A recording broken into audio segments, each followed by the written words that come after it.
Welcome, traveler. You must speak the ancient words to... Nah, just messing with you. You ready to play some D&D? This is the part where we get really pumped about punching dudes in the face. Oh, there's going to be so many punching dudes in the face. Welcome back to D20 The Curtain, where Oklahoma theater geeks hit record and... punch dudes in the face. Punch dudes in the face. And maybe worse. Oh, God. Welcome to the party, and thank you for joining us on D20 The Curtain, where Oklahoma theater geeks hit record and punch dudes in the face. And punch dudes in the face. Sorry, I'm not going to let you finish. Worse. Wait, I'm going to let you finish. And hit record and explore our new addiction to Dungeons and Dragons. How's everybody doing? Oh, Yay. Doing terrific. good. We're good. It's Memorial Day. It's Memorial Day. Oh. Let's introduce... Well, at least when we're recording it is. Well, it'll be Miss Memorial Day for us. So whenever Salute. Let us introduce the crew. I'm Jerome. I'm your dungeon master. I'm Timothy and I'm Ali. I'm Kara and I'm Nesrin. Not like that, but Oh, exactly like that. I'm Jennifer and I'm Eula. I'm Jared. I'm Jaide. And I'm Jody. I'm Lapis. Doesn't matter how you say it. It doesn't. Today. Before we get into our game, we have a few announcements to make. Kara, you're up. yes, just a friendly reminder that we are going to be having a giveaway with an amazing swag bag full of lots of fun D&D stuff, the Rick and Morty D&D adventure, a beholder bag, some Kraken dice, some D20 swag, and a lot more. And you are submitted to win this loot, as we like to call it here in D&D world. If you are one of our first 100 subscribers and reviewers to the D20 to Curtain podcast. So get in there and maybe you'll get lucky. You know what I'm saying? Get in there. Absolutely. Absolutely. And not only that, but we're going to be naming an NPC after the contest winner. So get your subscription in, write your review, make sure that they're kind words. We'd appreciate a 5-star review, but we want you to do whatever feels right for you. And so, yeah, come and win the competition. Could be you, Travis or Earl or Wanda. Sally. Wanda. It's just random names. Highland. Are I these, sincerely thought you were talking about somebody specific. I was Could too. be you, Highland. Could be Highland. It you. could be Highland. Could be any of you. I want to win it. That's me, right? Please, God, let us have a fan that's named Highland. Timothy, you're up. Please let Highland stay. I'm giving a shout out to all those who have subscribed to our podcast and to the wonderful people who have left a review Thank you. too. So to Jelly Roll Goldberg, Yay, Devin. Annie Get Your Fun, and Oh, Grangy Dix. Jelly Man. roll. So- Jelly roll. Thank you very much for your love and your support, and just please continue to spread the word out there about us and our podcast. Thank you, Yeah. Annie. Get your Yeah. fun. Yeah. That's awesome, by the way. Yeah, it's great. Jared, tell us what's on your mind. Oh, yeah. Hey, guys and gals and everybody. You should subscribe to our YouTube channel. That's all I had to say. Do you want me to? I could say it. I could say it different. While we're at it, we want to take a moment to thank Instacac Udofia, who is the creator of our amazing campaign character art. You can check it out at our website at d20thecurtain.com, as well as on our Facebook page and even some of our Instagram posts. He is a remarkable artist, and we hope you will go out and support him. Get him to do your Pay him to yes, draw your mane. to draw your mane. I don't know. There you go. Yeah, that sounds hip. Does sound That's me. It is. it's like the But Graham. Jared always I has like the fun poetry. little It quotes. sounds hip. I know. I missed it. I missed out. There's been no dad joke, by the way. Oh, Jared, step your game up. It's coming. It's coming. Where's Okay, your it's coming in puns, the- brother? Find the right time. Having all that said, you guys ready? Let's bring the curtain up. When last we met, Ali, Nesrin, Eula, Jaide, and Lapis met with Escobar, Castellan of Greenest Keep, and Governor Tawbaugh Nighthill to offer what aid they could to the besieged town. Faced with a plethora of vital missions, the party was asked to help, after taking a few moments to bind their wounds and muster their strength. The party decided to focus their efforts on shepherding refugees into the keep and securing a hostage and hopefully intelligence from the opposing force. Before leaving the safety of the keep, Eula offered her condolences and encouragement to the Swift family after the loss of their father and husband. After a private conversation with the governor, Lapis joined the party and, while sharing a drink, and a few contentious words, the party embarked on their chosen mission, aided by a recruit named Highland Campool. The majority of the party makes their way into the keep's tunnel, but leaves Nesrin and Highland behind to cover the entrance, a decision that irritates Nesrin and delights Highland. Making their way through the tunnels, the party, led by Ali, finds and liberates numbers of bottles of wine from stores kept beneath the keep. Escaping the tunnels, they came across members of the raiding party, and after gaining what information they can, they are able to take a cultist into custody. Jaide is forced to transform his appearance in order to avoid detection, and in a moment of unprecedented rage, Jaide knocks out their captive, nearly killing him. A fact that does not go unnoticed by the party about the typically gentle changeling monk. With the captive in tow, the party returns to the tunnels, relocks the gate, and makes their way back to the entrance and awaiting Nesrin and Highland. Before reaching their destination, Eula discovers a series of unidentified runes in the mask worn by the cultist, while Ali discovers a crate containing a wealth of gems and chooses to liberate the loot from the crate marked City Reserves. What would you like to do? As I come up the ladder, I'm just going to kind of fling the guy on the ground like a sack of potatoes. Hey, hold on, Lapis. He's barely holding on. Be a little bit careful. He'll be fine. What do you have there? My goodness, I mean, you all went out and I thought you all supposed to be getting citizens. Just got in and knock him unconscious or whatnot. Hey, feller. And he starts slapping him on the face. You all right? You all right there, man? No, Highland. Is there a cell, dungeon, or a room with a locked door that we can go to, that we can dump this guy? Is this a prisoner? Sure This is a prisoner. Oh, shucks.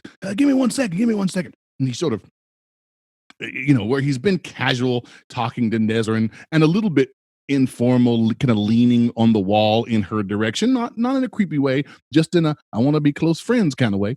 As I lean in the opposite direction. he waves over a kind of dark complected, light skinned, but kind of like Drake, only buffer. It's Drake. Oh, Drake again? It's Drake. Drake again. Drake Dragon. Drake is in the keep. And the guy comes over and he says, "What do you need?" And he says, "Hey, this here's a prisoner, Durbin. We got to take him in. Get hold of him." And he kind of picks him up from the floor, just without any effort. The body is just kind of limp in his hands. It's clearly dead weight. And yet this Durbin character seems to manhandle this guy with absolute ease. All right. Here you go, feller. Puts him over his shoulder. Now, where are we off to? He needs to go directly to what's his name? Night Hill? Yes. You taking him to the governor? Shoo, wait, this must be a big deal. All right, Durbin, let's go. All right, well. I'm going to follow. I look towards Ali and I say, so I'm assuming that we went the captive route, not the help the citizens route. We went out, and the first thing that we came across were marauders, and that's the first thing we did. And instead of waiting for more citizens, brought him back. I'm completely fine with that, but do we know anything about this individual? That's what we'll be interrogating him for. Looks like he's barely hanging on. Yeah. Jaide is kind of very shyly backing away from this. I'm assuming he heard this. Can he hear this? Yeah, you guys are all kind of in the same space. The only people who have left the vicinity are Highland and Durbin, and they're both kind of standing just off a ways, but kind of waiting on you guys. Gotcha. I follow Durbin. I look towards Eula and then I say, there's nothing to interrogate with this fella. He looks like he's on death's door. What are we going to do there? I mean, I can wake him up when the time comes, although. We'll get some information out of him. Yeah. All right. Let's just hope we don't kill him before we do. Well, y'all coming? The governor ain't going to want to hear this from me. I don't know where you got him from. We're coming. Let's go. All right. And he just kind of walks off, and Durbin kind of lumbers ahead. It's very much, looking at them from the back, you're very much, it's very evocative of the image of, hey, Spike, what you doing, Spike? Shit up. Except for the other guy's kind of a doofus. Which I let has come. everybody kind of lead the way, and I follow behind, and then I grab Allie by the arm and I whisper, "If you ever leave me alone with him again, I will kill him." You're the one that wanted to stay behind. You've got the big lumbering Durbin, and you've got right behind him Highland, who's just kind of looking at this guy and trying to get a take on his face, and he's walking with a good deal of pride. I mean, I don't know that this is a guy who has been involved with big missions, and for some reason he seems to feel a little bit of ownership over this hostage situation. And he has a new girlfriend. And he may be thinking he has a new girlfriend. Yes. We locked the door behind us, right? Yes, we did. The door to the trap door, it is locked. They don't return to the main area where you were before, and instead of going to what you know to be the captain of the city guard's office, they've turned down a small corridor that is just opposite the main keep gates, and walk down a flight of stairs. And as you're descending these stairs, you can already hear the sound of voices, slightly elevated, perhaps even a little agitated, having a discussion with one another.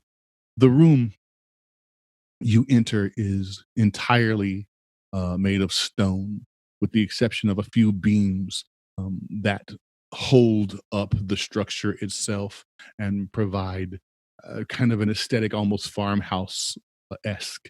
But the voices are becoming more and more clear as you get further and further closer to your destination. As you get closer to your destination, and instantly you recognize the kind of low and guttural swagger in the voice of Escobar. Making your way into the room, it is lit dimly with candlelight and braziers that are on the walls, but doesn't have any of the natural open air light that comes through the windows of the other offices you've been in the keep thus far. Durbin and Highland both make their way down the steps and into the room proper. As you guys are assembled coming down the stairs, they look back. Do you guys just follow in? Yes. Yes. All right. They look back and clear a path. And in the room, you see a room that's probably about 20 by 20 feet. It is square with the exception of the far northern corner, which is rounded, almost as though it is representative of the outside of the keep's walls itself, as the keep itself is circular. In this room, you see a heated discussion is taking place between what you recognize to be Escobar, the Castellan, the governor himself, a human female, and two men you recognize, both from the tavern earlier tonight, the dark-complected elven man and a half-orc who towers over the group. And you walk in and hear, "I don't want you at my back, and that's the God's truth about it. Now, you want to help us, we're more than happy, and we appreciate all you've done, but I don't trust you. I know lots and lots about you, my friend, and I think you're in with bad people, and I don't want you where I can't see you." That I'm afraid- Escobar? Was this the orc speaking? This is the Escobar speaking. Okay. And the taller, dark-complected elven gentleman says, "I understand your situation. And of course you have the right to think what you will. However, I don't know that you're in a position to make demands when you need every available hand at your disposal. I am offering you my men. I am offering you my blade. And I think you would be a fool not to take me up on it. Misuse me as you will, but my skills are in great demand, and they come at a price. And I waived that price for our current circumstances. Gentlemen, there is no need to argue in argueless way," the governor speaks. "I understand both concerns. However, the Castellan is in charge of this keep, and we have to abide by his law. Captain, Any thoughts from you? And she simply shrugs and shakes her head. The governor looks up as he is looking for her response and realizes that the room has, that you guys have entered the room. Ah, my friends, you've returned. It was quicker than I thought. Were you able to secure many citizens? How many were you able to bring back? We weren't able to get any citizens because when we first exited the tunnel, there was marauders already there waiting. So we brought you this instead. And gesture to the... I thought they would be casing out all the entrances, which means they've been made aware. You didn't have anything to do with that, did you? And Escobar looks accusingly at the large half-orc and the elf, and before they can even start, wait. Well done, my friends. Who is he? What do we know about him? Well, put him down. And the woman simply turns to Durbin. Sit him down, brute. All right. And he sits him down on the floor, not even kind of conscious of the fact that the man's head hits the ground as the body is lowered down. 5-star service. Do you say that out loud? Yeah. And the woman sort of looks at you slowly and turns over her shoulder. I can wake him up if you need. Tie him up first. Does he look familiar to anybody? And everybody looks around. I've never seen the last of him before. What's he wearing? What's that in your hand? That is. And he's looking at Eula, who is holding on to the mask. They were all masked, and they spoke of the blood of the mother, all heads, all hearts, which, I mean, I'm a religious woman, and it sounds pretty bad to me. And everybody looks sort of confused and are looking one to another to see if the person next to them might have a better answer as to what is going on.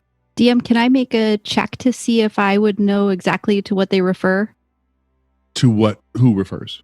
Those all statements? heads, all hearts, yeah. Sure. Make Religion?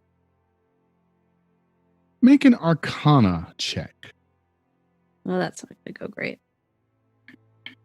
I'm going to move closer to the elven male while everybody's chatting as well. 16. 16. You rack your brain and you know that this is the kind of phrase that is common with zealotry than with religion. This is the kind of thing that groups who spin out of magical sects or orders of a particular type of magic would claim, but almost it has no bearing in your religious rhetoric for you. But you don't recognize where you might have heard it or where it might what it might allude to. Well, I hold up the mask and say they were wearing these. And instantly you see a large response from the orc, the half orc, and his elven companion. And he's kind of like, yes, we saw something similar tonight on several of the raiders. You have any idea what it is, cleric? I don't know, but there's writing inside. Can I decipher the writing in any way? The runes? Uh-huh. Absolutely. Make history check. That's a thing, right?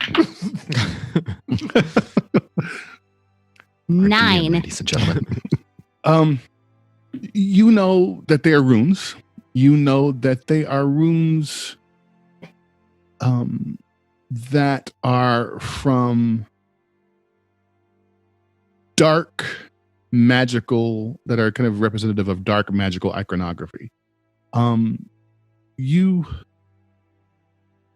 translate it almost like really bad first year Spanish in Spain. You're like you're trying to put a language that doesn't actually work with the language that you're reading, but some of the iconography is universal. So you ascertain mother, you ascertain blood, and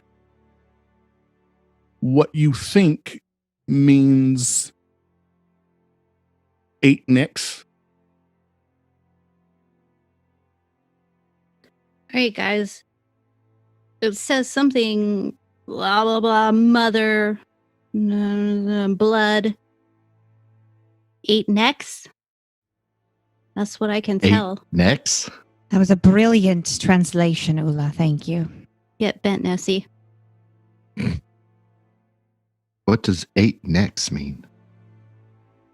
No idea. However, I bet we know someone who does know. Would that be 8 as in the number, or 8 as in I just ate a feast? I think it's the neck on your body, but I can't be sure. Well, let's give this one a moment to catch his breath. You two, take them to Master Bowman's office, and we'll see about him then. In the meantime, we have more important discussions to have. I'd like to stay with the prisoner. Escobar says, I appreciate what you're after, but I need your help here. We've got plans to make, and he'll be fine, trust me. Durbin won't get anywhere with Durbin. The boy's an idiot, but he's stronger than a mule, and he's stronger than a mule even when he's sleeping. Get him angry, he's like a freaking bear. Now, if you don't mind, I'd like to chat with you all. And Escobar kind of gives you the eye, as though, kind of one of these, I need your input, and I don't want to share it. Very well, but I have questions I want to ask that prisoner. Good. I've got a few questions for him myself, and that brings me to my first topic of discussion. We are not suited, the elven gentleman says, for what you want. I understand your prejudice, but we are much better suited to help your people at the mill, or perhaps the temple. The woman finally opens her mouth. Here's a point. They're strong and relatively uninjured. I don't have men to spare. I could send 1 or 2, but most of our men need to be here. I assume our friends returning would volunteer. However, forgive me, you look worse. The wear, and perhaps you need to rest. Or at least stay close to home. And she looks at Escobar. I won't have it. I won't have it. I don't care what you're after. I don't want them at my back, and I don't want them looking after the good citizens of our town. Now, here's our dilemma. We don't have the manpower to keep this up all night. Perhaps you guys can be of assistance. We've got men at the mill. We're almost certain it's overrun. And that mill needs to be in operation. They burn it, and we lose a good portion of our economy. Also, we believe there are some citizens trapped in the Temple of Shantea. We can't get anyone there, and we need a small enough force that can do it. I believe I can handle it. Perhaps you all can go. You don't have to have a direct confrontation with the enemy. But I will warn, it could be dangerous. My men and I could go. These people could stay here. Perhaps they will be much happier interrogating our guests. I don't want good people having to make those kinds of decisions. You understand? And he looks at you, Lapis. I'm happy to make that decision. I have things that I want out of that prisoner, and I believe that if we find out what he knows, we can stop the attack altogether. Aren't you just like a soldier? Me? Yeah. Yeah, Okay. but Well, And the- I defy a little bit. And the governor looks at you when you say yeah, kind of goes, look. I'm gonna step forward and gesture to the elven man, and I'm going to gesture to him and look at Escobar and say, "He raised his glass to Mama. He can't be all bad."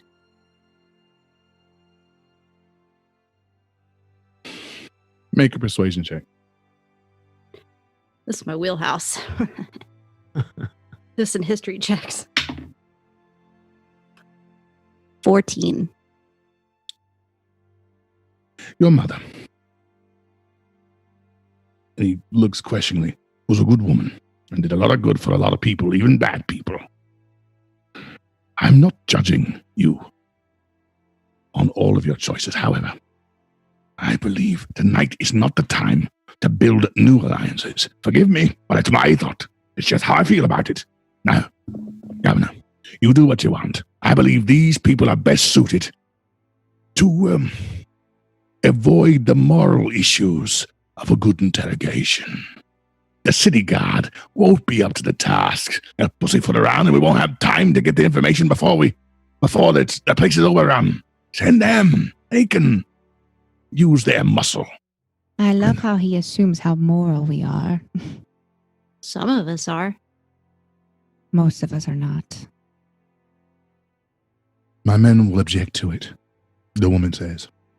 If it goes anything beyond a few hard-earned taps, they won't want to do it. Besides, we need someone who is gifted. My guess is that these people will not easily give up their secrets. All right. Plain and simple, we have no time. The governor's enough. Here's what's on the table. We need a group strong enough, with enough ability to get to either the mill or the temple. A secondary group may at least go out to scout the other location. I don't want them assaulting on both fronts at the same time. Then, we desperately need to get information from our guest. I don't care what it takes, and I'm not the least bit squeamish about how you get it. What I want is the most information. It's quite the to-do list. I'm more than happy to get information. Lapis, I'm afraid, as skilled as you are, you'll need more than one approach. I suggest multiple people to speak with him. One to soften him up, one to be I'm afraid. more than happy to have others speak with him. Yeah, make an intimidation check. Oh, I'm going to tell you right now, off the record, she wants to beat the shit out of him. Isn't he basically dead? Interrogation. No, not completely. He has a hit point. Yeah. He has one hit point. Is that what you said? Did you Ooh. say intimidation check? Yes. Oh, Yeah. that's a 5. Get him, girl. You could use your strength modifier, DM. Oh, if strength you... modifier. Strength modifier. That gives me a 9. Okay. And so you kind of flexing your, moving the muscles in your neck and stretching yourself to bring your body to its full height. Let me ask you this, the governor says. Do you all prefer, as a group, to interrogate our guest? Or, if you would like to scout? I realize that you're pretty badly injured just looking at the level of wounds and tiredness in your face. So, the out-and-out assault at the mill might not be the best option. But we need to move quickly. Thankfully, you returned quickly, and it only took you an hour or so to get back with a prisoner. That may give us an advantage, but we'll lose that if we continue to bicker among ourselves. I'll do what you want to do. I've made myself clear. I look towards the elven male and I say, just for curiosity's sake, why the discourse? What is it about you that they don't like? And he make a persuasion check. Oh, Nesrin. okay. That's my health too. Eula, could you bless my dice real quick before I do 20. anything? 20, 20, That's my dice. 25. And the elf looks at you. I'm sorry, 24. I can't math. I can't math. Yeah. Math is hard. The elven gentleman looks at you. He says, I apologize. Allow me to introduce myself. I'm called Crouch. My men are called the Sword's Oath. I have offered my men to support the town in this difficult time. However, our dear Castellan has expressed his mistrust, as he fears we are unreputable. Escobar kind of hikes himself up and reaches at his breeches, and I believe strongly that you're connected where I know you are, and you know what I'm talking about, old friend. And I can't prove my point, but as long as you're in their pocket, I don't want you anywhere near mine. So I want to keep a good eye on you. You understand my concern? Of course I do. Lapis looks at Escobar and back at the elf and says, don't worry. Escobar is mistrustful of many. I like you. I think I always have. Speaking of which, you haven't happened to come across our companion, Edric, have you? I can't find him. He wasn't with us when we left to make our way here. I would venture to say the coward is run, but perhaps I'm wrong. And He's definitely a coward. I think we found him like hiding. Did you now? I think we Yeah. lost him on our way Lapis? into the keep, so who knows if he made it in or not. Do believe he tried to make a proposition for us to protect him, to get him to safety. Was there something of that nature, Ali? I think you were the one that spoke to him. No, it wasn't me, but I think it was Lapis. Oh, him. I said he could follow along. I said we should have left him where he was. Not much of a handyman with a sword, but his pockets are deep, and he has his uses. So, would you say that you were protecting those deep pockets? when he mentions the deep pockets, Allie's ears perk up a little. Let us say I am protecting my resources. We all understand the need to do that, don't we? And he looks at the governor, whose head falls. Your points are simple, and if you'll excuse me, I don't believe that we have the time for this discussion. We need to make a decision. I understand your concerns. You have a need to get this town back to normalcy, which you'll do once we get past this night. You've got city reserves. You should be able to rebuild businesses if you're frugal, and I don't ask a cent. I wouldn't do that. I owe a great deal to this town and to the people in it. And he looks to Eula and nods. We've been helped by our fair share of citizens. So we're here to help. Use us or don't. But we won't beg. If you'll excuse us.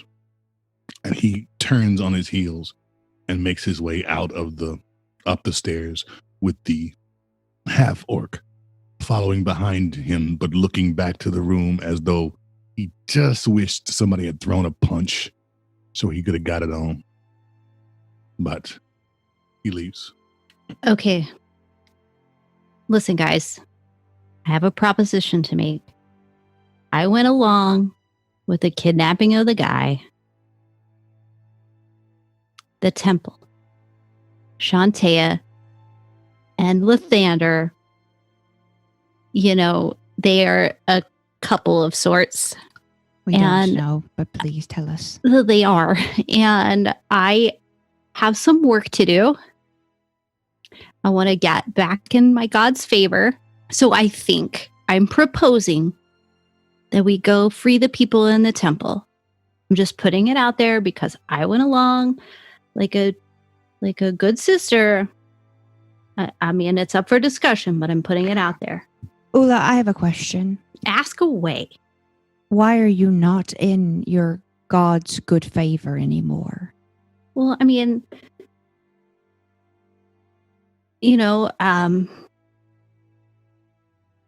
sometimes you don't get along with people, Mm-hmm. and then you don't get along with people, and It seems like a very bitter god to be so angry at you just for not getting along with anyone. I mean, you and I haven't got along for a very long time, and your Lapis god still interrupts and smiled says, at you. Lapis interrupts and says, we can have a family argument when we get back to the farm. Now is not the time for it. We've got a prisoner to interrogate. Trust me, Eula, it won't take long. We can chat And then I'll while we follow walk. you. I'm just curious as to why her god would be so frustrated with her. DM, how far away is the temple, knowing Greenest like we do? Or how far away is the mill? The mill would be closer than the temple. The bigger risk is at the mill rather than the temple. But they don't know how many people are in either location, and they have very spotty intelligence. Okay. Lapis turns to Eula and says, you let me see this prisoner through, and I promise you I will go wherever you need me to go. I look towards Lapis and say, I think you're focused on the prisoner is a waste of efforts. Eula, I'll go with you to your temple because I would like you to be back in favor with your god. That means so much to you. DM. Make an insight check.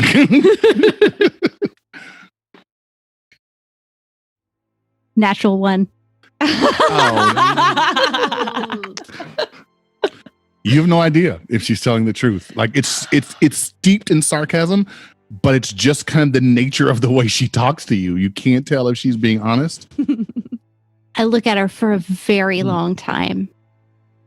And then I run my hands up and down the sleeves of my velvet red coat. And I smile back, pluck from my hat another match, put it in between my teeth, and say, let's go check out that temple then. You always wanted to get me to church. Take me to church. And as the governor is looking at the group of you and goes, so, can we make a decision? I think it best that whatever you do it together. We can't have any more hostages. It doesn't serve us.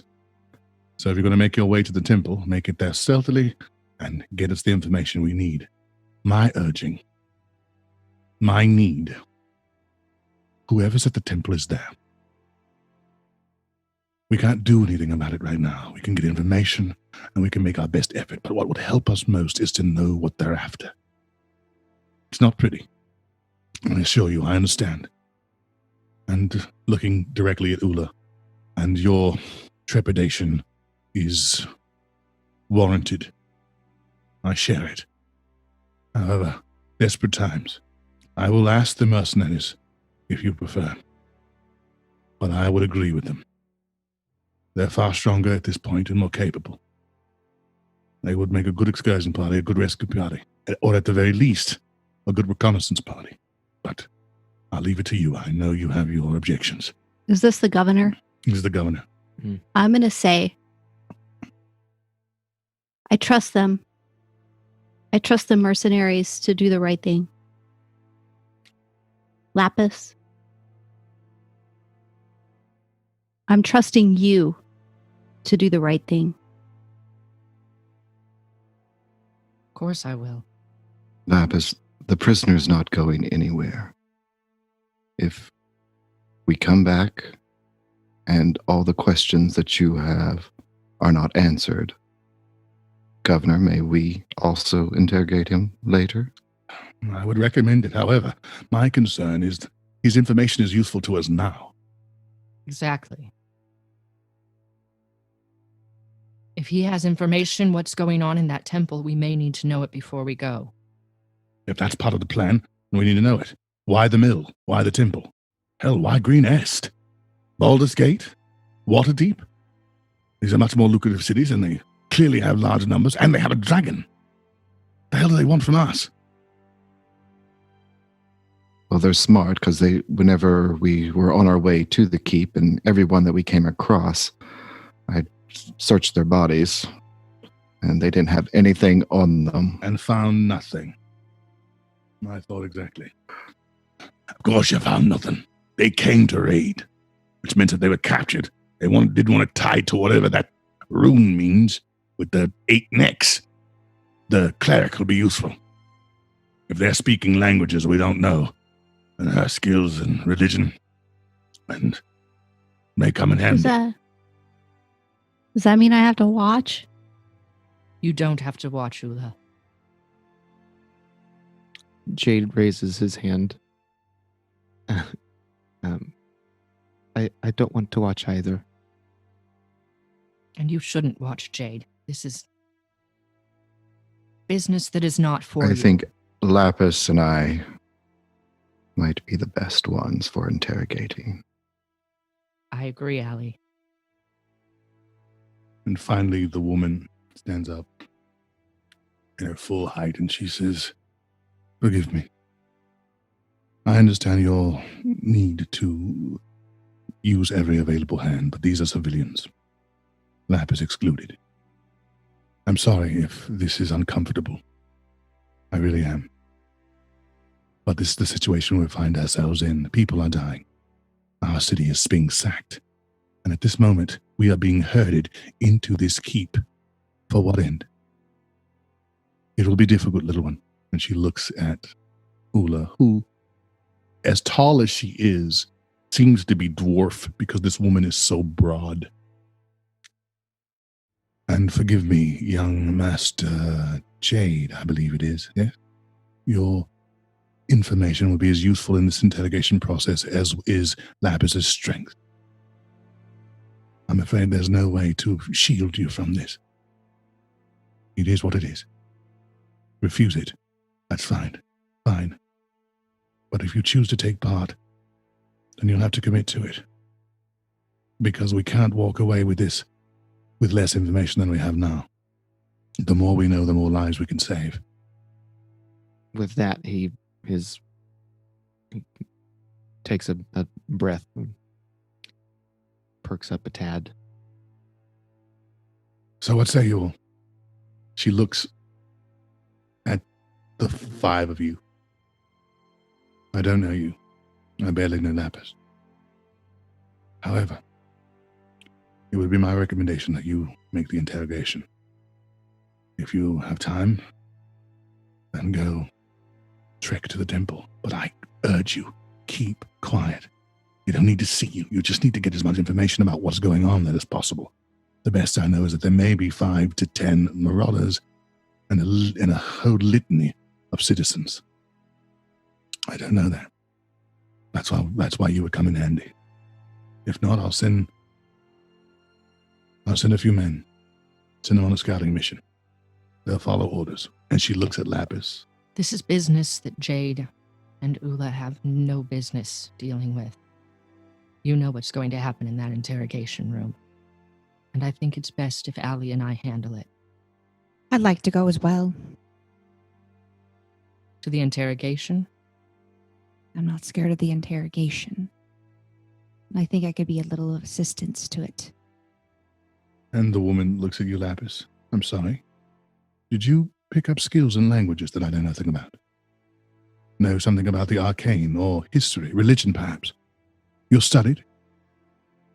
No, but I have ways of making people talk. "Yes. I'm certain that you do. However, this would not seem to be a group of weekend revelers.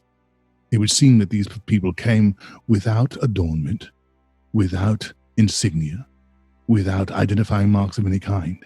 This is orchestrated. It is organized." Let's be honest. These type of people, Lapis, will die for their cause. And we will have to find means other than brute force to get some answers. I'm sure that is what you're accustomed to. But there are other ways to get what you want. Sometimes you just have to set out a little honey to catch a fly. Very well. Eula? I'm going to take Jade's hand and I'm going to squeeze it really hard and look into his eyes. And then I'm going to step forward and say, "Nobody gets to decide what I'm capable of but me. I'll join you."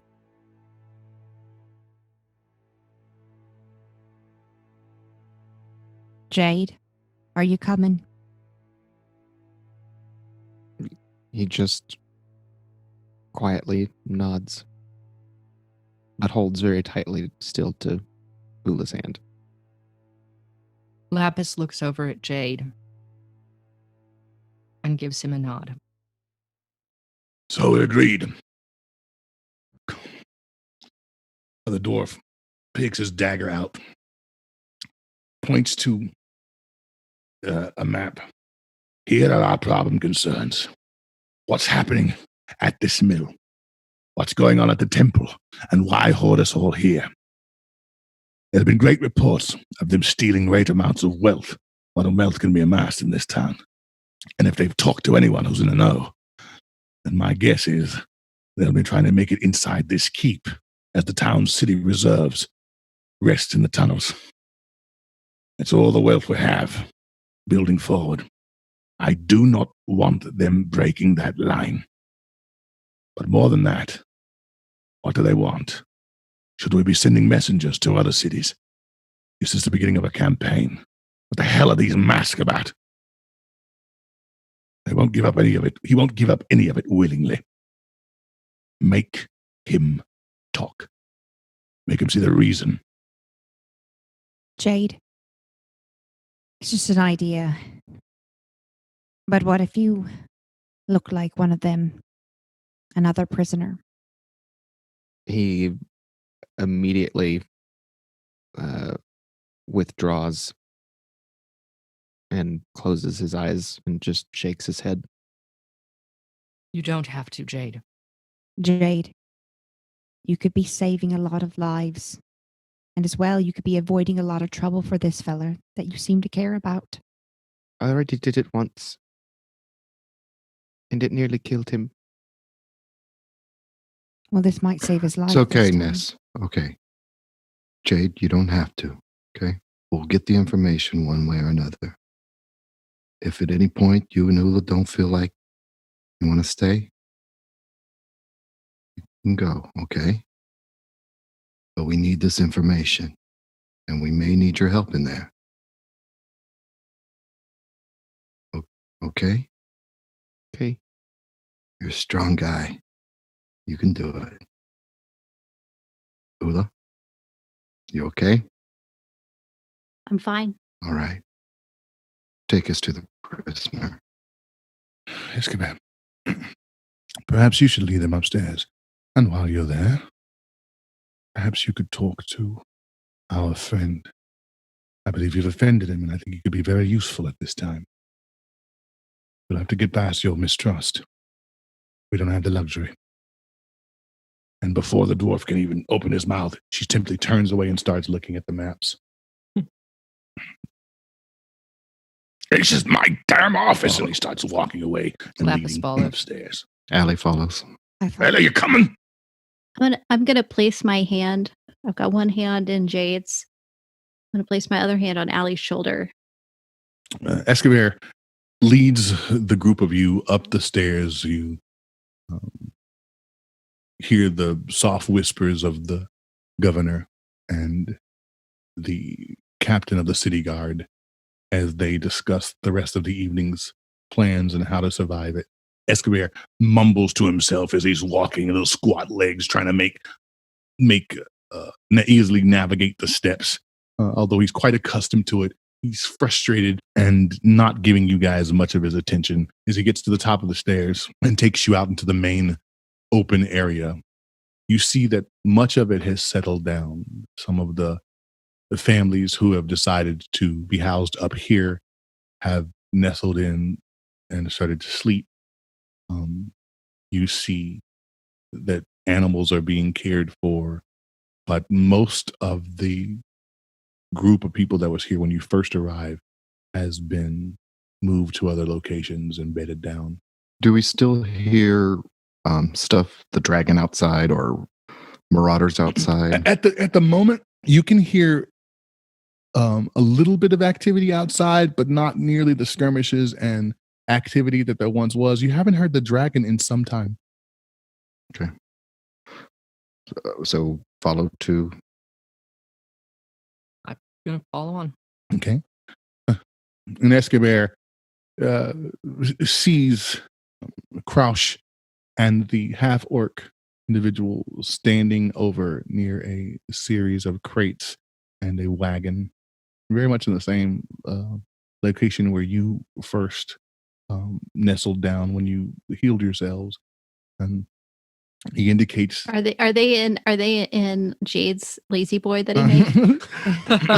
both are standing and kind of discussing, but there are other men who are with them, and they have made themselves comfortable, including lounging on Jade's makeshift furniture. I kind of wander in behind Jade, and as we're moving, I grab his hand and to get his attention, and in a whisper to him, I say,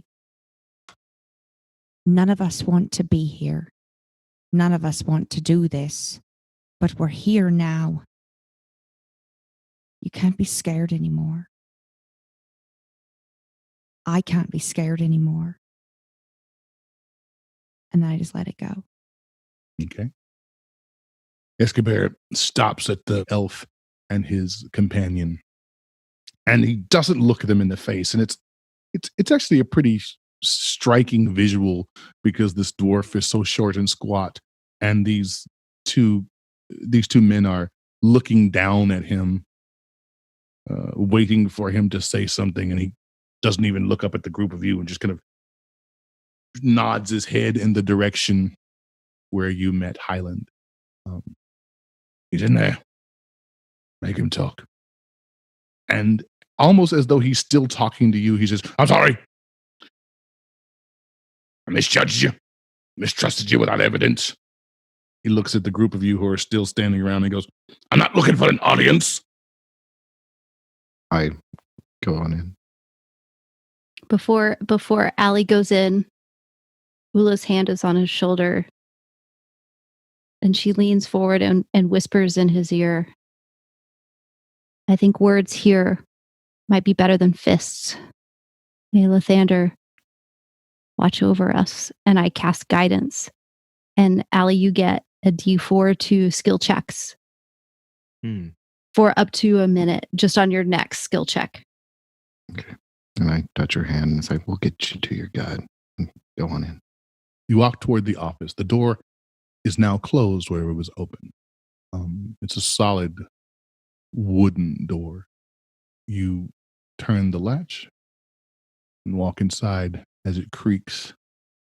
And in the light of two low braziers, you see sitting in the corner of the room, tied to the chair, is your prisoner. And standing over him directly are both Highland and his friend Durbin. And I think that's a pretty good place to take a break. Woo. All right, guys. You got some issues because it's not a party of people who are cool with... I was going to say, don't say violence. I'm fine with all the violence. Well, violence. We're going to take a break. We'll be right back after Break time. Hi, this is Jody. Thank you for supporting us. As we continue to fine-tune our gameplay and show, please subscribe, rate, and review D20 to Curtain on Apple Podcasts, as well as Google Podcasts, Spotify, Stitcher, iHeartRadio, or wherever you listen to shows. In addition to sending out shout-outs to everyone who leaves us a positive rating and a review, we are now looking for guest players to become part of our story. So let us get to know you through your reviews, Facebook, Instagram, and Twitter posts, and become the next member of the community to join our adventure. Whether you're a seasoned veteran or you want to make our campaign your introduction to D&D, the world's greatest role-playing game. For our first 100 reviewers, you will automatically be entered to win a live drawing for our D20 to Curtain swag bag giveaway, which includes nifty stuff, like naming a non-playing character after you. It just takes a few moments. Visit our website, d20tocurtain.com, for contest details. Every new follower, subscriber, and reviewer helps us improve the reach and content of the show. If you like what you hear, tell a friend. And don't forget to send us your written or pre-recorded advice and suggestions to community@d20tocurtain.com so we can share your wise words with the audience. Thanks again for listening, for being a member of the D20 to Curtain community, and for helping us to explore our new addiction to Dungeons and Dragons. And now, back to our story. So, welcome back to D20 to Curtain, ladies and gentlemen. We are going to get back into the adventure.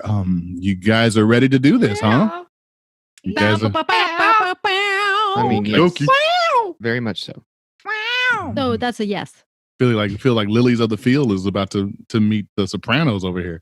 Am You I guys have got Lily an- of the Fields? Well, there are a couple of you.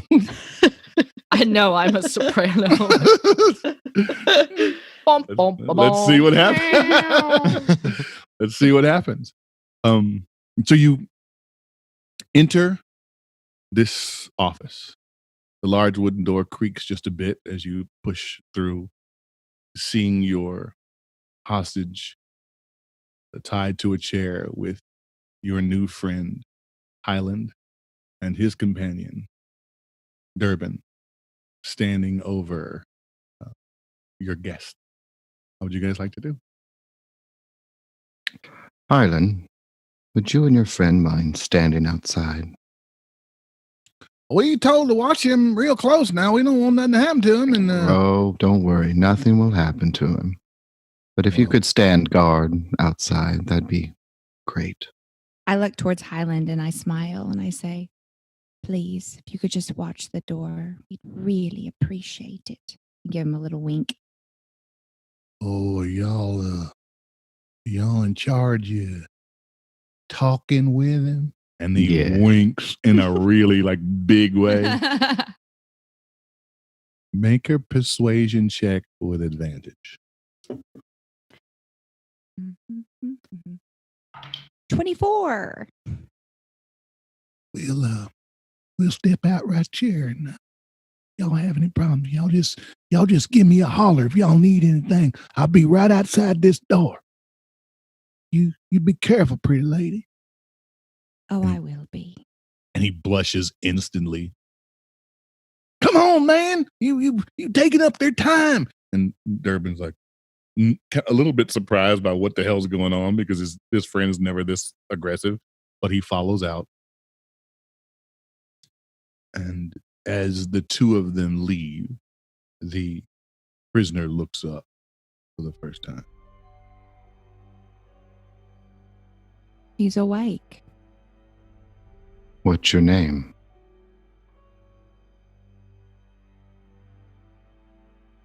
I am of the blood.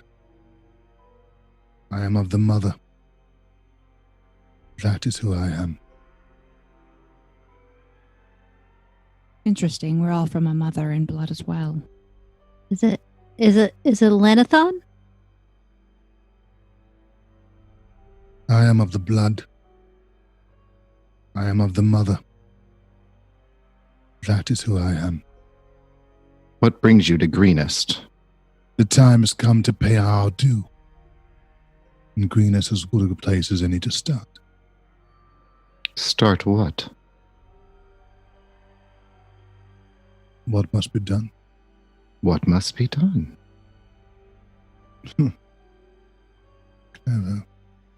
Clever. Clever. How long must I wait here? Until you answer all of our questions. Until we're satisfied. You remember my siblings, my sister, my brother, my other sisters. Oh, I don't think we've got to meet yet. No, we have not been introduced. But you know that we are not ones to be trifled with. Lapis takes a step forward.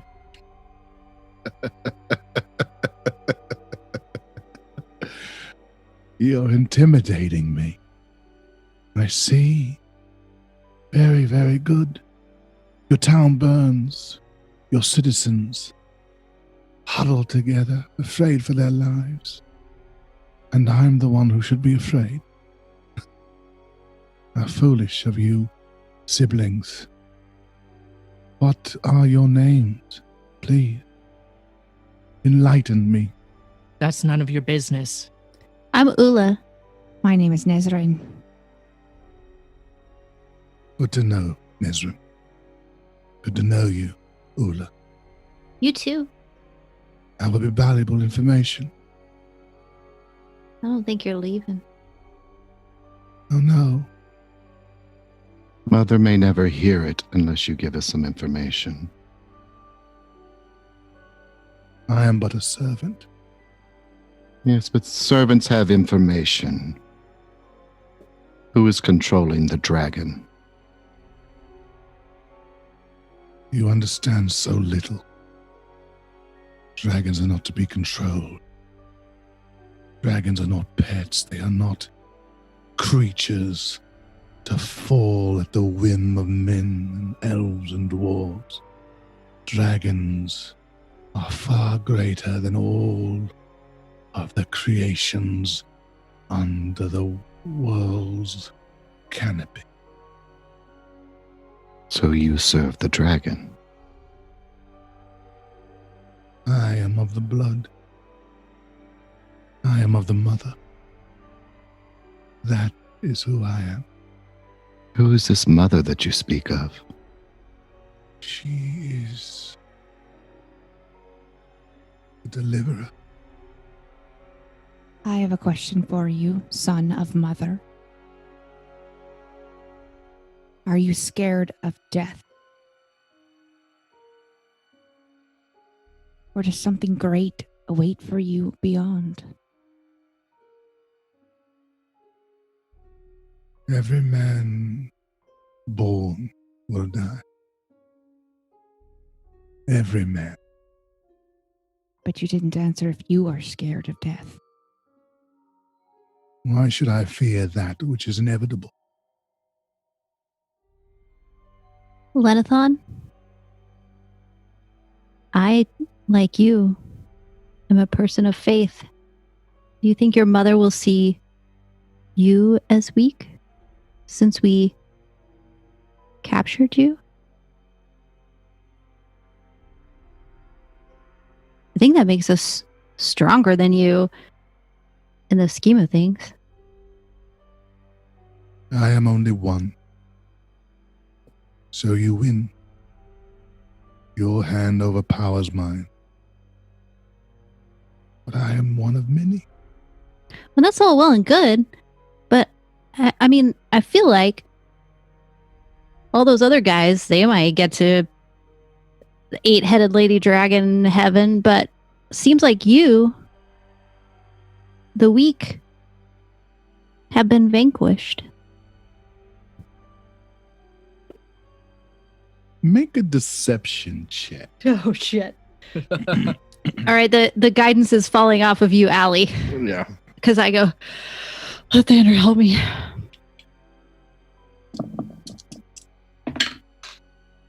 19. Okay. My heart's beating in my chest. Mine is too. That's what's weird. I'm like, oh. He looks at you when you make this statement.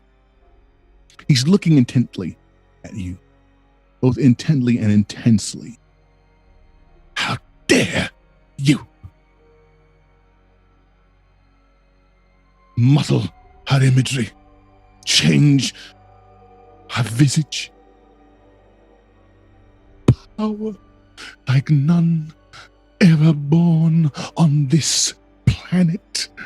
The Queen of 8, indeed. 5 powerful heads. And then stops talking. Eula, you seem to have struck a nerve. There's 3 heads you don't know about, but I do. What do y'all want with the meal? I will say nothing more. Well, Lapis walks over to him and kneels in front of him and puts her hands on his knees and says, "You will continue to talk. And you will tell these very nice people what they want to know. Don't worry, we won't kill you. But you will not go to heaven. Because I will make this place a hell for you." And she reaches down and takes his foot and snaps his ankle around 180. Oh! All right, make a strength check. Ugh. Like strength checks. Nesrin, I look over. Athletics check. I look over at Allie. Yikes. Oh, even better. Yikes. She's a little psychopath. 11. 11. 11. And you give it a big, full, solid twist, and with an 11, that'll do it. I mean, it's not a quick snap. It is a turn. So you can feel the tendons kind of holding on, and as he lets out a scream, as you reached your point of no return and the resistance ends, his foot is now turned like one of those terrible football injuries where his foot is facing the absolute wrong direction. And he shudders with the pain. Lapis stands up and looks at everybody else and says, "Maybe he'll talk more now." And she goes back to the wall. He's certainly not going anywhere, is he? Hey, Lenathon. Hey, buddy. Listen, I told you. I serve a god. I can fix that for you. I'm sure his mother will take care of it. Don't worry about it, Eula. But you gotta tell us some stuff, my man. Make a persuasion check at disadvantage. Who, me? Yes. Oh, God. Guide me, Lysander. I believe you guys are part of the party that just ripped his leg. 7. I didn't rip his leg off. I mean, ripped his foot, and he's I didn't rip it shuddering. off. It's not off. It's just turned the wrong Just like direction. misery, you know? Did he take any damage from that? Health points? For the purposes of this, no. Okay. For the purposes of this, he did not take any damage. Although he is, His- I mean, his health points have not been decreased Are not in any way. Because he's only at like 1, right? That was Or- the last time he checked. He was only Okay. at 1. Okay. He's at 0.9. And he looks at you. Kill me now, Jaide Stain. You are an abomination. And you will be the first to bow. You and all your bastard kin. Jaide will die under her breath. I will watch. Now you're weak. If she's so powerful, then why doesn't she come and save you? I am tasked with only one job, and I will succeed in it. What is that job? I am above the blood. I am of the mother. That is who I am. That doesn't tell me what your job is. What was your mission here? And his head falls, his chin upon his chest, as he shivers from the pain. I'm going to touch his foot, and I'm going to cast Cure Wounds. Have you ever heard the term good cop, bad cop? And he just looks at you. My sister here, the one that just twisted your ankle, we'll call her the bad cop. Lapis smiles. It's not pretty. I and my other sister here, and I point to Eula, would be considered good cops. We all want the information, we just want We have just different ways of getting it. So, you can either talk to me, or you can talk to my sister here. Make a deception check. I place my hand on Allie's shoulder and pray to Lathander. Allie, you get guidance. There's a Deception. lot of prayer going on in here right now. I'm a cleric. It may just you. 19. He looks to you and Eula. His face doesn't relax exactly, but it's not growing in the tension that it had immediately following his ankle break, his hobbling. It's hobbling. Just shut up, Jerome.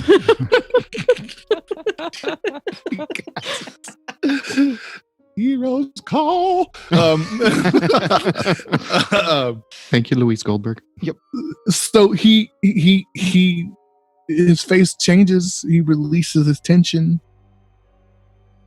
That's about the extent of what happens. Now, do you want to tell us what's happening at the mill?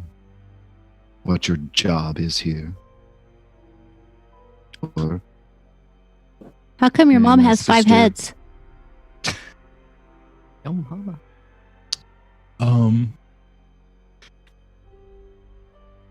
Make a persuasion check, Allie. not great, but 16.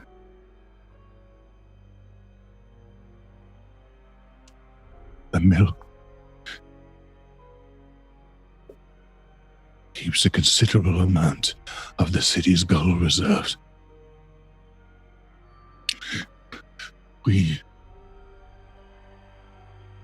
had no immediate desire to take its people. They are merely casualties to our great and noble purpose. You're just here for money, gold. We are here to spread the word. We are here to change the world. Well, if you're here to spread the word, spread it. How can you when everybody's dead? There's nobody to listen to it. You can tell us.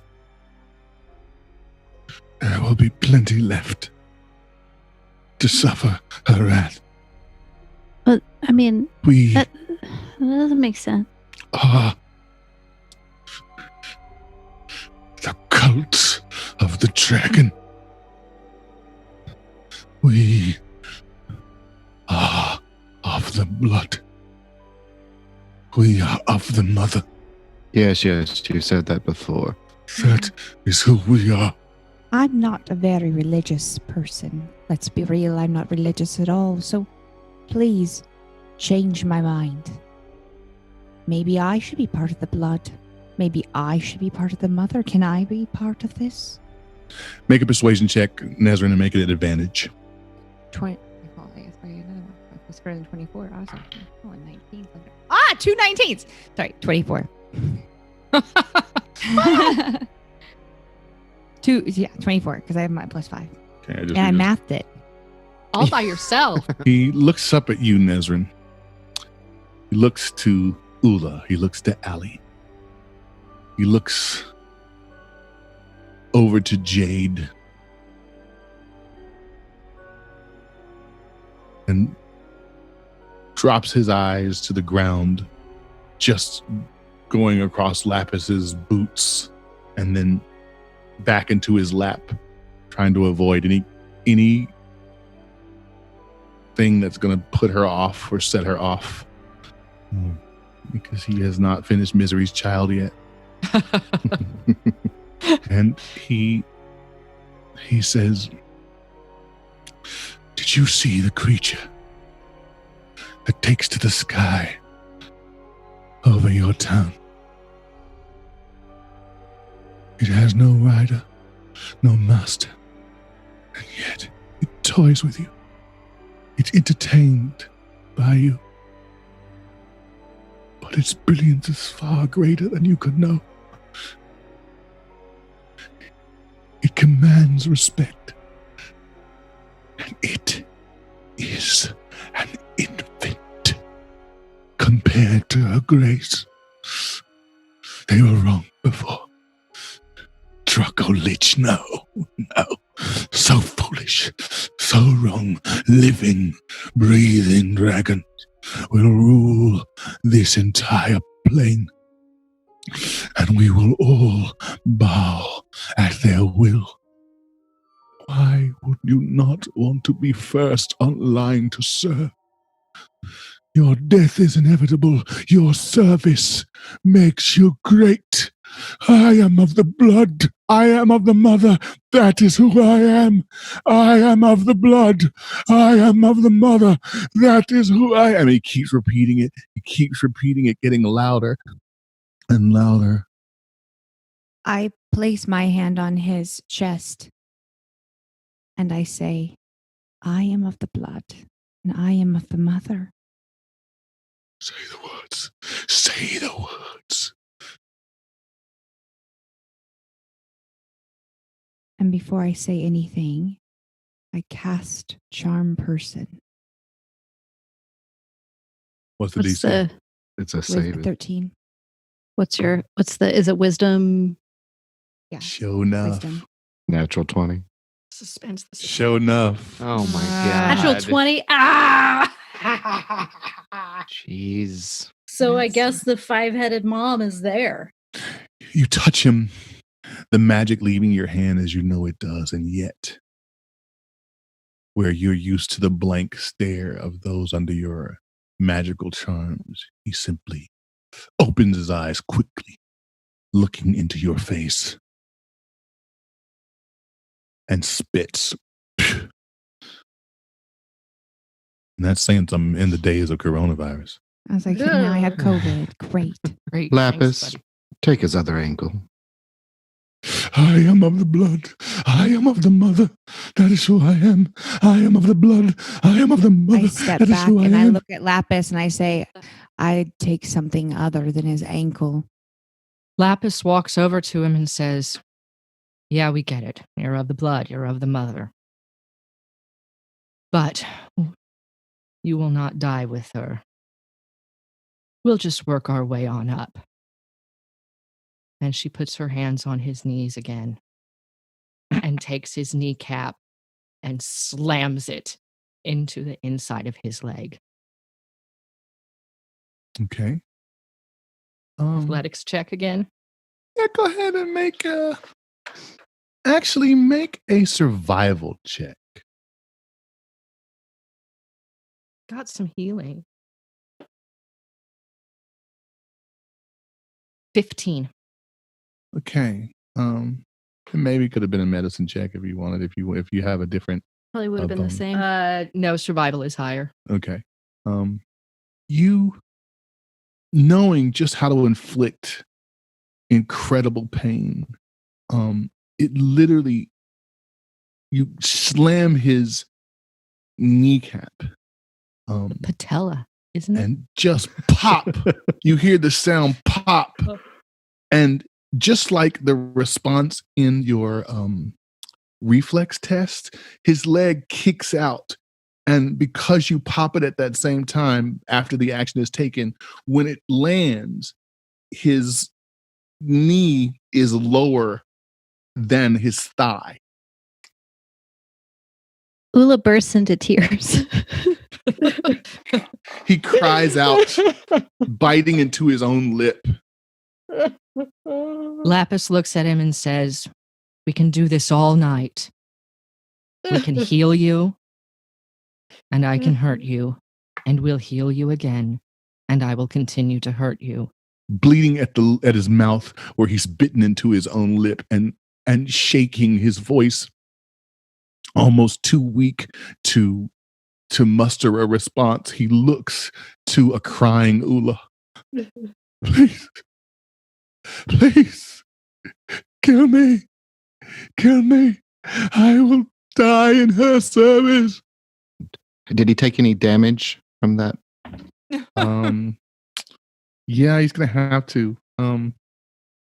What's just your unarmed attack, Lapis? My unarmed attack. Yeah, my strength is 4. 1 plus. So on 5. my hit thing, it says it's a +6. Well, it's a And plus damage 6. is 5. Yeah. Sorry, yeah, damage so is 5. It'll be 5 points of damage. So that Oh my 8 God. is been more than halved. Okay. And I say that you're not dying today, and I reach out and I cast Cure Wounds on him one more time. And that will be 7 points of healing. I can do this all day long. What more can I tell you? What are they doing in the temple? Our aim here is to build her horde. Your temple means nothing. Who's your brother? He seemed pretty fancy. My brother, he is of the blood. Yeah, we got that. He is of the mother. Yeah. That too. He seems less weak than you. Maybe I could go out and find him. I look towards Jade and just kind of give him a cutting glance, but say nothing. Jade, make an insight check as you're watching all of this. 22. All right. I'm going to whisper to you in the form of a text message. Okay. As the group of you are watching your siblings batter back and forth, toying with this man who has no recourse, who can only submit to your will or hurt because of it, I need you, Jade, to roll a constitution check. Okay. Actually, make it a constitution save. I'm sorry. Okay.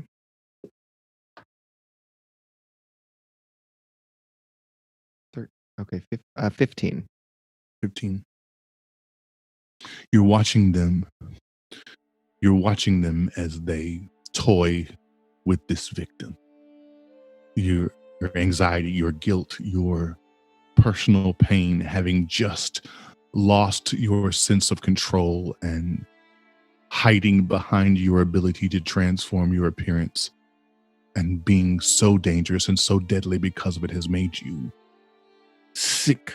And while you're able to snap out of it, you are left with this feeling of utter guilt, and particularly considering why you have all assembled and the person you're here to honor, your guilt is exacerbated, and you feel in this moment the least like Seraphinia's son and the strange boy she took in.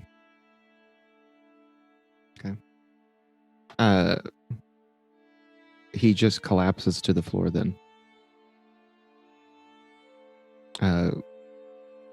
He can't catch his breath. I go to Jade. I hear him gasping, and I look to see if he's hurt somehow. Make a medicine check. 24. You understand instantly that while he is considered a humanoid creature, the physiological makeup of a changeling is significantly different than that of yourself or Lapis or anyone else in your party. That his mood, his emotional state very much has a physical effect on him. And Jade, because of his sensitive nature, even more so. And though you can find no injury to him other than superficial scratches and bruises from the night's activity, he seems unable to catch his breath. And his situation doesn't seem to be improving. I turn around to the prisoner and I say, "Consider this a mercy." And I fire a guiding bolt at him. All right. Roll your attack. 21. 21 certainly hits. He actually could have rolled at an advantage because he's restrained. He takes 12 points of damage. You hatred. What is it No. in your eyes? What is it? Not This is hatred. enough. Okay. This is enough. Resolution. We got In your what we're eyes. going to get. And you fire this magical projectile into him. Pew! His eyes bolt open. His head falls back. He's still. And breathes no more. And I stand up and say, there's always another dawn. And then I look at all of my siblings and I walk out of the room. Lapis crosses to Jaide and picks him up. I move over to him and brush my hand down his face and close his eyes and push his chin up and tilt his head so that it looks like he's resting. And then I just say, rest now, servant, with your mother. And I leave the room. The commotion of the killing blow, the movement of Eula out of the door with her determination and her at least displeasure brings in Highland and Durban. Y'all all right? What in the world going on in here? Everything all right in here? Holy hell. Is he dead? Oh, God. Oh, they're going to kill me. They're going to kill me. What did I do? What did I let you talk me in? We got to go tell the captain. All right, let's go. Let's go. And he and Durban turn on the heels and leave the room.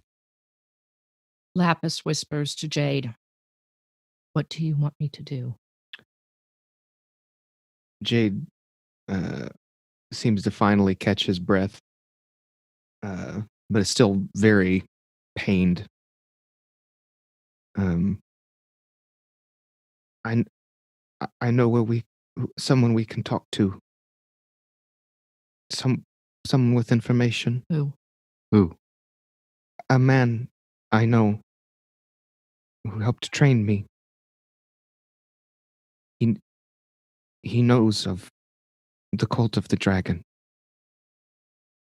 As you're saying this, you hear accelerated footfalls outside the room. Voices are starting to become elevated, and you hear excitement and movement, followed by as an impact hits the keep's walls. The sound of the explosion is more than simply outside. It is on the building itself. It is something attacking the structure. As you feel a little bit of shake and movement, and dust falls from the stones. I walk over to Eula.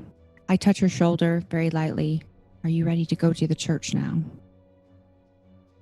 It seems a little late for that. And as you guys are having this conversation, you see a returned Crouch and his companion are covered in scars and wounds from their expedition. We have a problem. We need to get upstairs now. Go. And he says this to his men as they are collapsing onto the ground. You lot stay here. Make sure you keep that Sally Port clear. I'm going to find the governor. And he looks and recognizes Eula. And he says, come on. We're right behind you. And he starts to make his way up the circular staircase around the perimeter. His half-orc friend comes in behind Eula. Are you following Nesrin? Yes. The four of you are making your way up the spiral staircase that wraps around the perimeter. And as you make it into the waiting room and up to the roof, you see the dragon is sweeping about, diving upon the keep itself. The staff are all huddled in one location, not ducking the approach of the dragon, but looking specifically down toward the ground as though they've identified some bigger threat. What's happening? How large is the fire? The fire up on the parapet itself is minimal, and as you look out over the expanse, you notice that more of the town is burning now than was before. I'm going to cast Ray of Frost on the fire above us to try and extinguish some of the flames. Okay. And then I look towards Eula. We're not going to be able to protect this keep. Sure, but we gotta try. What's happening down below? You come out of the final stairs and kind of put yourself out in the open expanse as Ray of Frost is dampening the flames.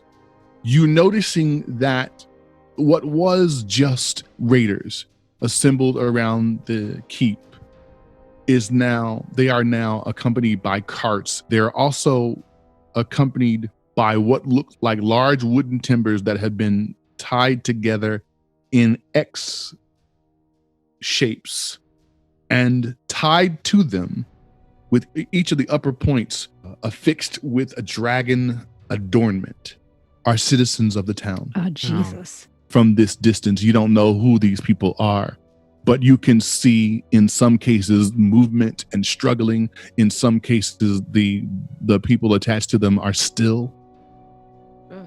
As you're doing this, the governor is making his way up behind you, followed by Escobar. I told you, we only had so much time. I hope you got as much information as you could. What's the plan? And the governor says, I'll go out. I'll meet with them.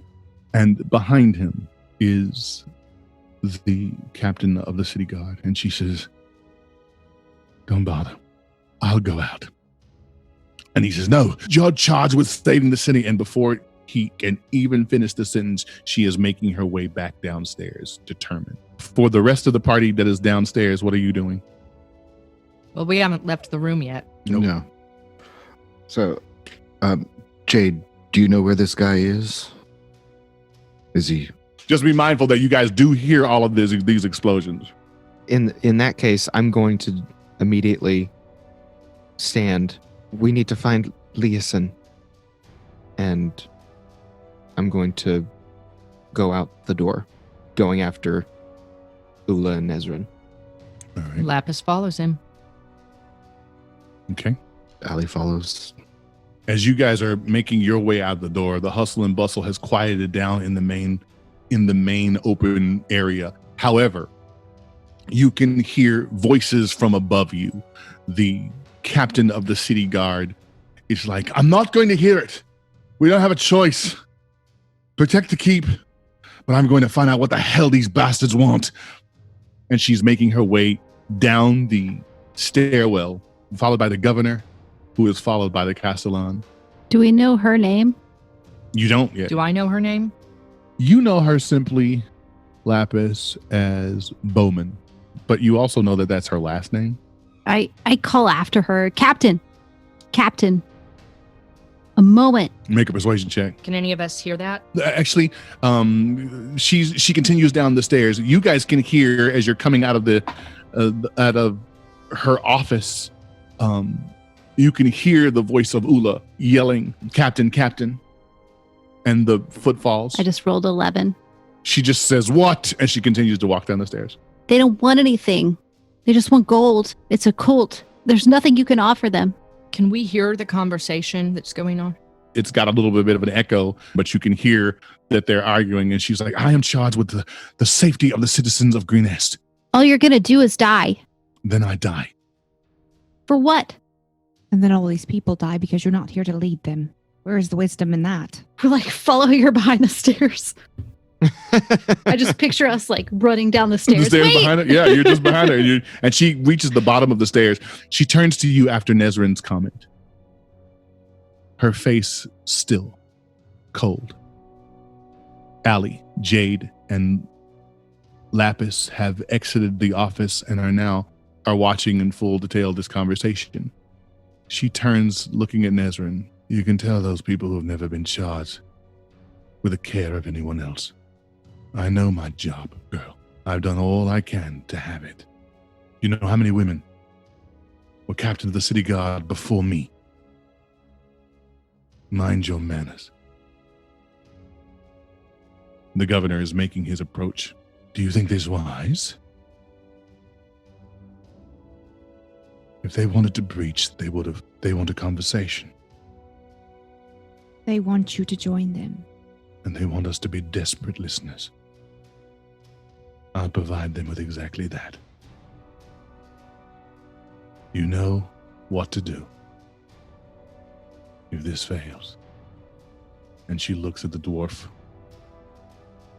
Aye.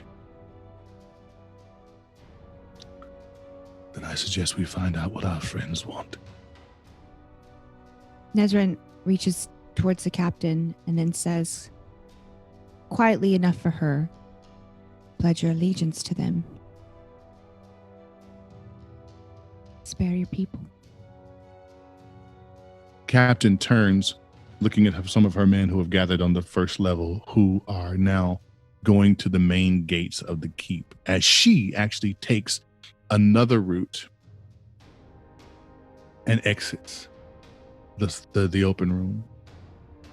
You see several of the men going up to small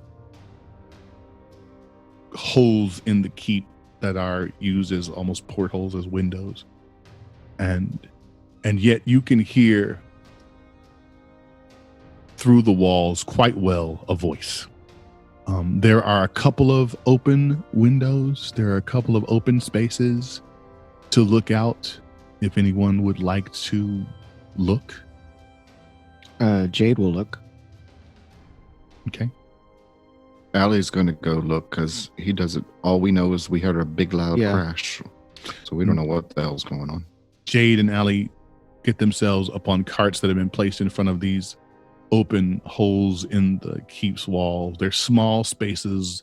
You could barely see straight ahead with just a little downward angle. You couldn't see anything too close to the keep. But what you see is from out of the darkness, a creature strides into dim light of the dying fires around the keep. And although it's shaped roughly like a human, it's at least 7 feet tall. Even in this low firelight, you can tell that its skin is covered in blue scales and its fingers bear wicked claws. And its face has the muzzled and reptilian eyes of a dragon. The creature stops about 80 yards back from the main gate and scans the wall. Kobolds are fanned out all around him. They're holding their spears and they are prodding, in addition to those humans that are tied, or those citizens who are tied to these makeshift crosses, for lack of a better word. They are holding with them a group of humans, at least 4 that you can see in the dim light. You make out a woman. You make out a male figure, maybe teenage. He's blood-soaked. And there are 2 children. And then, in this loud, booming voice, defenders of Greenest, this has been a successful night, and I'm feeling generous. You see these pitiful, useless prisoners? We have no need for them. So I will trade them back to you. They're worthless. I want a challenge. I want something worthy of my time. Send me your best warrior to fight me. And you can have these 4 worthless lives in exchange. I want something to wear on my belt.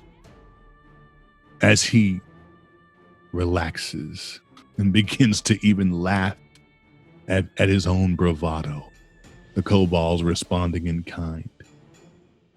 And countless members of the cults, all adorned in robes and masks, start to laugh. Allie, Jade, make a perception check at disadvantage.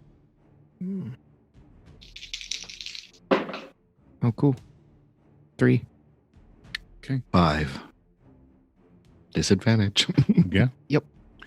As neither of you see any particulars on the faces of the walking humanoids or the walking citizens or those on the makeshift crosses, Allie, you just make out at your disadvantaged angle the lone figure of the captain of the city guard standing, walking to the main road and standing some 70 feet away from this boisterous champion, her back to the keep, unarmed, among a host of raiders. And that is where we'll end our session. Well, guys, that's where we are for tonight's session. We cannot wait to get back to this story. I have to say, I'm loving this module. I've never run one before, and I don't know if I'm doing it right, but I love it. I love all of the options they give you and all the ways you guys turn it on its ear. So I can't wait to see what happens. Now, do they have torture in that module? I have a lot more planned for him. I think everybody's feet in the module was supposed to stay facing forward. I thought it was too. Well, that's where we are for tonight. We can't wait to get back to this thing. But in the meantime, we want you guys to stay safe, be kind, have fun, play the role. Play the role. There it is. Oh, did you guys know that Jared's going to be a dad? Yep, some kittens. A little Some stray kittens? cat. Yeah. All the group. We had we're like the whole party. If we had 5. If there's 5 kittens, then you all are getting one, right? Absolutely not.